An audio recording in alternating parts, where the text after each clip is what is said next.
ข่าวเศร้าสลดรถกระบะมุกดาหารขนแรงงานลาวกลับประเทศแต่เกิดอุบัติเหตุระหว่างทางเหตุให้มีผู้เสียชีวิตและได้รับบาดเจ็บเป็นจำนวนหลวงหลายโดยหนึ่งในผู้เสียชีวิตเป็นหญิงสาวลาวที่ถือผ้าท้องแก่ใกล้จะเกิด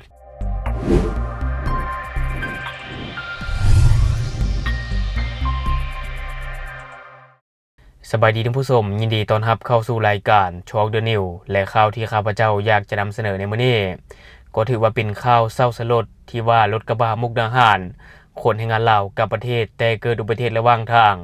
ซึ่งเฮ็ดให้มีผู้เสียชีวิต5ศพและบาดเจ็บ10กว่ารายโดยในของข่าวข้าพเจ้าได้มาจากเพจสำนักข่าว CIA ประเทศไทยก็คือเกิดอุบัติเหตุรถกระบะตามกันอย่างรุนแรงเฮ็ดให้มีผู้เสียชีวิตถึง5รายและบาดเจ็บ10กว่ารายซึ่งเหตุการณ์เกิดขึ้นบริเวณถนนสายคลองหาดวัฒนานครอำเภอคลองหาดจังหวัดสระแก้วโดยหนึ่งในผู้เสียชีวิตเป็นหญิงสาวลาวที่ถือผ้าท้องแก่ใกล้จะเกิดซึ่งว่าก็ได้สร้างความเศร้าสลดใจให้กับเจ้าหน้าที่และผู้พบเห็นเมื่อเวลา 18:11 น.ของวันที่ 18 มังกร 2026 ที่ผ่านมาเจ้าหน้าที่มูลนิธิกู้ภัยสว่างสระแก้วพร้อมทีมกู้ภัยมูลนิธิร่วมกตัญญูและรถพยาบาลจากอำเภออรัญญประเทศได้รับแจ้งอุบัติเหตุรุนแรงบริเวณบ้านคลองยางถนนสายคลองหาดวัฒนานครหมู่บ้านสุมทองตำบลไซเดียวอำเภอคลองหาดจังหวัดสระแก้วจึงเฝ้านำอุปกรณ์ตัดทางและนำกำลังเข้ากวดสอบสถานที่เกิดเหตุทันทีและในที่เกิดเหตุก็พบเห็นรถกระบะ2คันตามกันอย่างรุนแรงสภาพเพพังยับเยินหนึ่งในนั้นเป็นรถกระบะบรรทุกขนาดน้อยหมายเลขทะเบียนนค1631มุกดาหารบรรทุกแรงงานชาวลาวมาเต็มคันรวมทั้งหมด14คนซึ่งว่าเสียหลักพลิกคว่ำเครื่องของกระจัดกระจายมีผู้บาดเจ็บนอนห้องขอความช่วยเหลือทั่วบริเวณเจ้าหน้าที่ต้องเร่งปฐมพยาบาลและเฮ็ด CPR ผู้บาดเจ็บสาหัสในที่เกิดเหตุก่อนนำส่งโรงหมอของหาดและโรงหมอวังน้ำเย็นอย่างหีบด่วนจากการตรวจสอบพบว่ามีผู้เสียชีวิตรวม5รายแบ่งเป็นคนไทย1รายและแรงงานลาว4รายในขณะที่มีผู้ได้รับบาดเจ็บ10กว่ารายจากยอดผู้ประสบเหตุทั้งหมด15คนโดยหนึ่งในผู้เสียชีวิตชาวลาวเป็นเพศหญิงที่ถือผ้าท้องแก่ใกล้จะเกิดแล้ว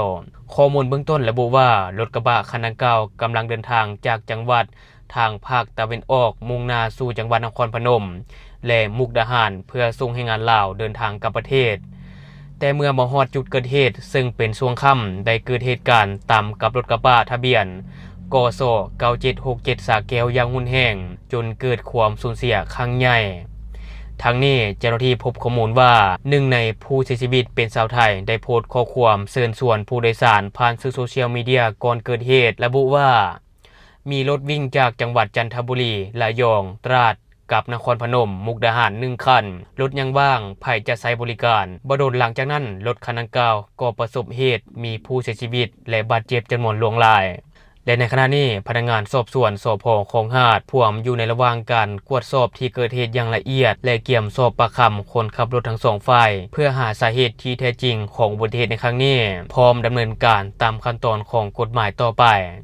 และนี่ก็จะเป็นข่าวเศร้าสลดที่มันเกิดขึ้นต่อกับรถกระบะขนแรงงานลาวกลับประเทศ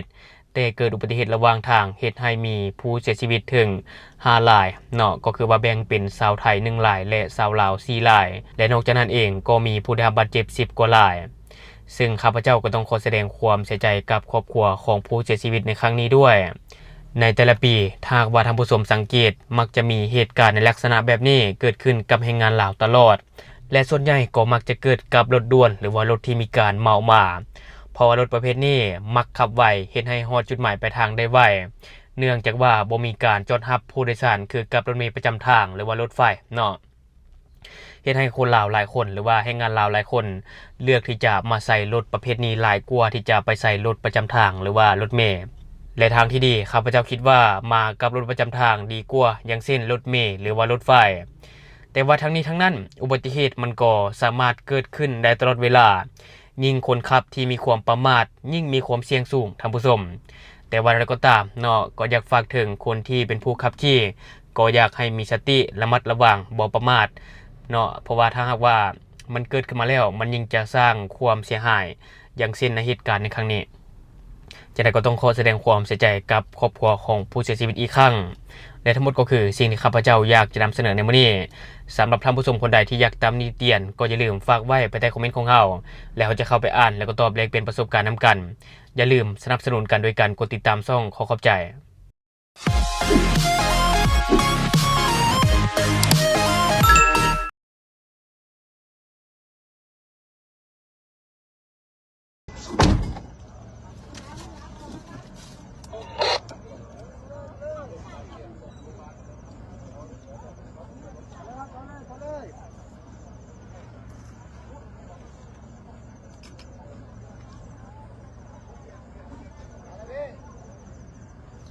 บาดเจ็บสาหัสหลายรายนะครับเส้นทาง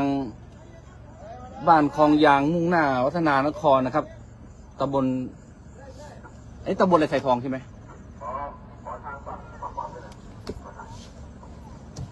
เดินหน้าไปพี่เดินหน้าแล้วกลับอันนี้สิมอไซค์โอเคไปส่งเดินหน้าแล้วกลับพี่อันนี้สิมอไซค์อันนี้จอยมาส่งไฟด้วยนี่แหละเดินหน้ากลับไม่โอเมื่อกี้น่ะยังไม่กลับส่องไฟเขาก่อนไม่ใช่ขอบทางก่อนเดี๋ยวสักครู่เดี๋ยวขอทางนิดนึงพี่หลบรถหน่อยครับหลบรถหน่อย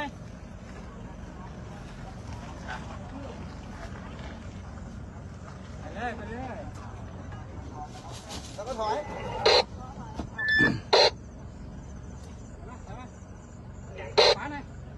ขับฟ้าหน่อยคันนู้นอะไปโรงพยาบาลคลองหานเมื่อกี้รวมไปทั้งหมดรวมไปทั้งหมด1 2 3 4 5 6 7 8 9 คนของมึงจะหายกันสุดยอดไล่อยู่พอดีถึงตรงกลางเนี่ยได้ชื่อคนเจ็บที่ไปโรงพยาบาลได้โอเคตรงนั้นคนที่ไหนเนี่ยคนที่ไหนผมนะเนี่ยคนที่ไหนรถไม่รู้คันนู้นอ่ะที่จันนี่แต่คันนี้ไม่รู้บ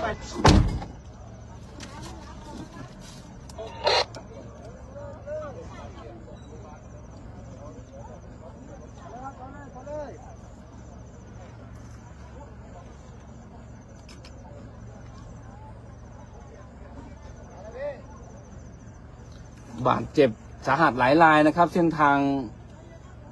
บ้านคลองยางมุ่งหน้าวัฒนานครนะครับตำบลอะไรไทยทองใช่ไหม